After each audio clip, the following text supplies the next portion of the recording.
Colonialism and settler colonialism in North America was built on propaganda images of Indigenous North American peoples. The memetic spread of stories about and images of Native North American peoples has shaped historical legacies, social norms, cultural values, and nationalistic perceptions of self and other in North America, and continue to influence perceptions of Indigenous identity in media. The codifications, language, and symbols change over time, but the representation of the red meme and its deviance that form the North American cultural psyche persists and must be broken apart, examined, and healed as a part of an ongoing project of truth and decolonization. So, first, I want to describe the idea of the vanishing Indian, or the disappearing Indian, as it is sometimes described. So, the idea of the vanishing or disappearing Indian emerges from colonial aesthetics. And when I say colonial, I do mean from a history or a long durée of what is called in decolonization studies a state or modes of coloniality. So, the idea of coloniality is very complex and it's also very different. And perhaps that's why it is so hard to define. It emerges differently for so many different peoples across the world. Coloniality is unique to the subjectivity of each person depending on the land that you're standing on, or depending on the ontologies or epistemologies that you grew up with, whether or not they are normatively Western or not. So in this instance, and the way that we're going to be describing it in this class is through a lens of North American colonialism. And these forms of colonialism extend from the projects of colonialism that began in places like England, Spain, Germany, France, and other spaces where white, Eurocentric settlers, explorers, and colonizers left their territories, came to North and South America to then integrate, colonize, trade, or even just interact with the indigenous communities in North and South America. But again, it's very important to remember that colonialism, global colonialism, is a complex process and there's no one definition or no one experience of colonialism. I think that we need to be careful to remember that when we're talking about coloniality, it is a mode of being that extends from colonial ideology and the construction of knowledge as it was constructed during Enlightenment. And what I mean about this is I'm reaching back to the ideas around knowledge that were created during Greek antiquity, which said that man alone was afforded the divine right of God to produce and disseminate knowledges, and how those doctrines then became integrated with religious doctrine like Christianity and Catholicism, and how religious doctrine worked alongside ideas of Greek antiquity to create modes of scientific racism. And these things also evolved alongside the sciences, the social sciences, and the humanities, where some peoples were positioned as better able, or even the only peoples, the select few who were able to produce knowledge via the divine right of God. And so who then is made other of these knowledge producing systems? And of course, the indigenous peoples in North America are made other of these colonial systems. So this is a very abbreviated and brief description of what decolonization means as a theoretical practice and methodology. For this seminar, I don't want to focus in too deeply on a very purist ideology of decolonization. We're going to do more of a practice of disseminating or participating in projects of decolonization. And namely, we're going to think about this through how we can intervene on cultural objects and perhaps even create decolonial pockets of knowledge ourselves that intervene on colonial knowledge producing institutions, such as arts and culture. If you do want to know more about decolonization as a theory, however, or even just to do background reading for your own projects in this course, I would recommend to check out the writing of Walter D. Mignolo, or Annibale Quijano, or Maria Ligones. So, why this applies to the indigenous peoples who reside in North America is that these were the colonizing logics that white settler folks, I should say, brought with them to the Americas when they sought to colonize and settle the territories that we now know as Canada and America. And these things still manifest as modes of coloniality in everyday life. And we're going to explore examples of these forms of contemporary coloniality in our work together in this course. We have to think about the ways that settlers were meeting Indigenous peoples in the Americas for the first time. And it was through a lens of Orientalism, similar to the lens that they were seeing other non-European people through. So again, we have to think back to the fact that colonialism is a very diverse system of power and racial privilege, and also I would argue masculinist privilege, patriarchy, and that we are going to study this through a very specific lens in North America, but it looks different all over the world. Great, so in this section, I defined decolonization as a theory and also the rhetorics of coloniality that extend from processes of colonialism and settler colonialism in North and South America, and how that will impact how we are going to approach this idea of the vanishing Indian or the disappearing Indian in colonial aesthetics. So in the next section of this lecture, I'm going to go about actually defining how the vanishing Indian and disappearing Indian emerges out of colonial aesthetics through an analysis of art from the 1800s and 1900s. But I also hope to argue that the modes of colonial aesthetics that we're going to explore during that time period do extend back to colonial histories from the 1400s, 1600s, very, very early colonial histories, and the logics that emerged during those times. Coloniality and colonialism has manifested through a visual narrative that has constructed the fallacy of the imaginary or disappearing Indian. So the first work I want to talk about is Allegory of America, from New Interventions of Modern Times. And this is plate 1 of 19 in the series Nova Ruperta. It's by the artist Theodore Gal, and he was from the Netherlands. And this was produced circa 1600. So this is a very early demonstration of how early colonists and explorers came to view the indigenous peoples they encountered in the Americas. I'm going to read directly from the Met's website and their description of this plate. This is the first plate from the series entitled Nova Ruperta, which surveys new inventions and discoveries made during the Renaissance from a European perspective. In this engraving, the Florentine explorer Amerigo Vespucci is shown as he first encounters America. Stradanus presents the continent as an allegorical figure, a sexualized young woman gesturing towards Vespucci from her hammock. She wears only a feathered headdress and skirt. Her club abandoned against the tree at the right, where an anteater is shown feasting.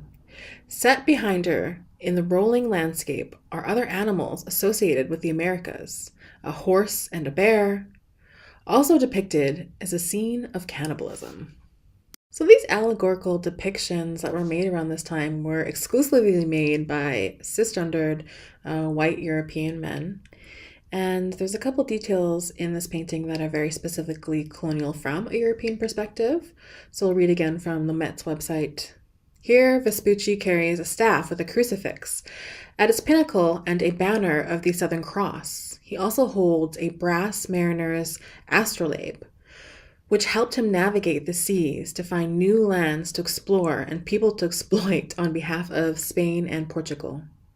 Vespucci undertook several expeditions to South and Central America between 1497 and 1504, spurred by Christopher Columbus's earlier journey.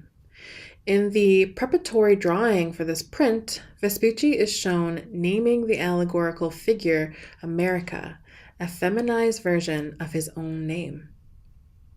So there's also some very interesting depictions in this plate that show us how early colonists and would-be settlers saw the indigenous peoples they were encountering in the Americas.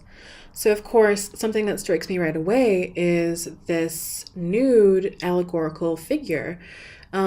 She's quite genderqueer. She is a feminized figure, but there's also this sort of masculinization of her figure that makes her appear very other to white Western femininities. And yet she is so docile, she's so submissive, she's ready to be conquered and perhaps sexually by Vespucci himself in this painting, or this plate rather. And she's depicted as one with the nature and the flora and the fauna around her. She's very much representative of the environment that surrounds her. She's exotic to the settler and explorer, just as the animals that surround her are, and just as these, I guess, horrid cannibalistic acts that are being depicted in the allegory are.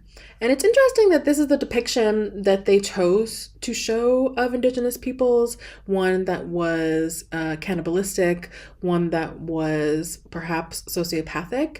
And what's interesting about these allegories is they always place the inherent ownership of colonial territory, this terra nullius, in this relationship between the colonist and his, I guess, sort of penal or sexual desire for the lands in the America. And this is often represented by a woman figure, a Indian maiden, and her sort of sexual awakening alongside his conquering of the Americas.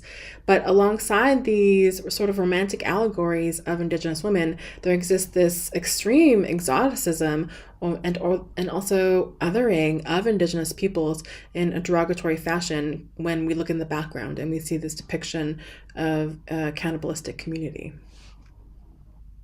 So I want to jump ahead a bit because I want to discuss how these rhetorics of coloniality in North and South America would go on to inform social cultures in the late 1800s and 1900s around the idea of American progress. So the painting I want to discuss to look through this idea of American progress is itself entitled American Progress. It was a painting completed by John Gast in 1872. And really, American Progress is a seminal example of American Western painting. And what we see here is a depiction of Western expansion. This was a period of time wherein both the United States and Canada was looking to move its economies and its peoples westward in order to colonize and settle as much territories as possible in what will become America and Canada. And the rhetorics that would come to inform these projects of expansion or settler colonialism were those same rhetorics that viewed Indigenous peoples as inherently taboo, as inherently backwards, as inherently alternative to American progress and projects of American modernism. So in this painting, we can see that American progress or contemporary settler colonialism is depicted in the figure of a white, angelic woman who positively floats through the air. She carries with her some form of document in her hand, and also, so the written word, and also she carries with her power lines that she's slowly setting up as she goes. Behind her, a train comes, and with it, the progress of the future, of modernity, of everything that Indigenous peoples are inherently against, or so we're told by this depiction. We also see the brave farmers who are moving westward to settle these territories alongside their colonist kin who ride horses and herd buffalo and take these carriages with their families westward to settle territories. And as they move westward, we also see the Indigenous peoples on the left-hand portion of the canvas, and they are moving into relative darkness, away from the light, away from modernism, away from colonialism. So the next artist I want to discuss is Edward S. Curtis. And Edward S. Curtis was an American photographer, an ethnologist, and he traveled the so-called American West, and along his way, he photographed the Indigenous peoples he met. The thing about his work is he really meant to depict a so-called dying Indigenous peoples. This is what he saw his life work to be about. He saw that the progress was coming to the American West. This progress meant that Indigenous peoples would either have to matriculate into American society, or they would have to, in essence, die out. And even if it wasn't a literal genocide, a literal process of their communities dying from disease or warfare or other such terrible colonial acts, there was an epistemological dying out that was intended as well, the death of their cultures, their language, their aesthetics. And so with every image that Curtis was capturing, it was as if he was simultaneously wishing the Indigenous peoples he was capturing to their graves. He wanted to encapsulate them, archive them, and own them. And this is what comes to mind when we think about the history of photography as it affects Indigenous peoples. Until recent history, things like photography or film were things that were only made to exploit and capture non-consensual images of Indigenous peoples. So we have to think about forms of contemporary art history very much as articulations of visual sovereignty, very much as Indigenous peoples turning the lens back at the people who colonized them and defining their own representations against these forms of the disappearing Indian that were so popularized during this moment of so-called American progress and Western expansion. So the next work I want to discuss is an oil painting by George Catlin entitled Dance to the Burdash. And this was painted in 1830. George Catlin was a lawyer, a painter, an author, and a traveler, and he's renowned for his work in portraiture of Native Americans in the so-called Old West. He also interestingly researched and documented their views on mouth breathing, so he was quite the voyeur in a lot of different areas. And the interesting thing about this depiction is it's depicting a ceremony that has been lost to the peoples that it is being celebrated by in this depiction. And namely, this is evidence of a form of two-spirit ceremony. So when I say two-spirit, what I'm referring to is a historical Indigenous person who was seen to embody things that we would consider today to be gender non-normativity, resisting the gender binary. And sometimes folks discuss this as instances of a contemporary connection to lesbian and gay identities. But it's a bit confusing because pre-colonial Indigenous genders in many communities in North America was not as simple as just being about men and women. So I'm not sure that you can ascribe those labels of gay and lesbian to the forms of relationships that were happening between these historical two-spirit folks. But they certainly offer us a window into considering how we can think beyond colonial gender binaries in the ways that we approach research or thought about Indigenous communities. So in this depiction, it is a very voyeuristic depiction of Indigenous communities. Don't get me wrong, George Catlin was a very exploitative explorer and documenter, and I don't think that he dealt sensitively with the subject matter that he was attempting to depict. But why I did want to show this work is I want us to think a little bit also about minor histories of colonial depictions. So while this is a arguably violent depiction of a very sacred ceremony, we can look to this painting, and many queer, trans, two-spirit historians have indeed looked to this painting to say, look, there is evidence that we did exist in some sort of revered state. There was a form of ceremony for us, for all of our peoples in our community. They would come together and they would celebrate how special we are as peoples and how special we are to the integrity of our whole community. So while we have to be critical of colonial depictions, I want us to challenge ourselves to do reparative viewings and readings of the cultural objects that we are going to explore throughout this seminar and find meaning that can perhaps repair these depictions in some way and really give the life back to the people who are being depicted.